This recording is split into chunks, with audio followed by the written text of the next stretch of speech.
তবে আপনি বিক্রয় মূল্য হিসাব করবেন, কারণ আপনি 1 লক্ষ টাকা দিয়ে একটা নেকলেস কিনছেন, বেচতে গেলে কি 1 লক্ষ পাবেন?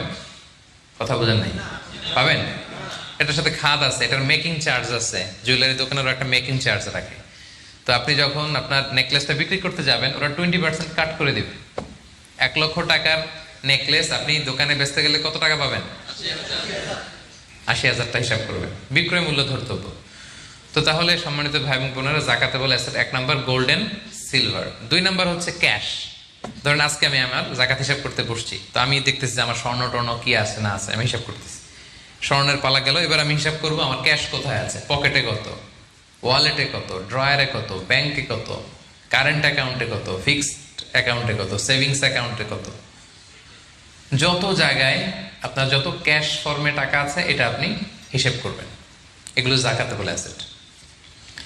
আরো কিছু সম্পদ আছে, এগুলো ক্যাশ না, তবে ইজিলি লিকুইডেট করা যায়, চাইলে টাকা বের করে আনা যায়। যেমন প্রাইস বন্ড অনেক কিনে রাখে না, আমাদের ডাক বিভাগের সঞ্চয়পত্র আছে না, এগুলো ফিক্সড ডিপোজিট, অনেকে ইন্স্যুরেন্স করে, লাইফ ইন্স্যুরেন্স।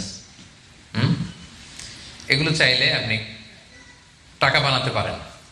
তো এটা অনেকে বলে, হুজুর এটা তো ম্যাচিউরড হয় না, কিভাবে করব? এটা ব্যাংকে আপনি নক দিলে ওরা স্টেটমেন্ট দিবে যে আজকে এই ডিপোজিটটা ভাঙালে কত পাবেন, একটা স্থিতি দেখাবে।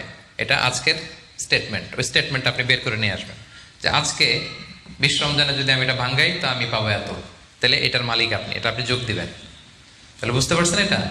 এগুলো জাকাতেবল অ্যাসেট। আচ্ছা গেল। এরপরে ব্যবসার সম্পদ, উরুদ উত্তেজারা, যত ব্যবসার সম্পদ আছে এটা কিন্তু আপনি জাকাতে হিসাব করবেন। উদাহরণ দিই, একজন বিস্কিট ফ্যাক্টরির মালিক, উনি বিস্কিট বিক্রি করে। তো আজকে আমি যে জাকাতে হিসাব করতে বসছি, আমি আমার কোম্পানিতে ফোন দিয়ে আজকে কত carton biscuit ready to sell, কত কার্টুন, ধরেন 50,000 পিস, তো এটার দাম কত, বিক্রয় মূল্য আমি যোগ দেব।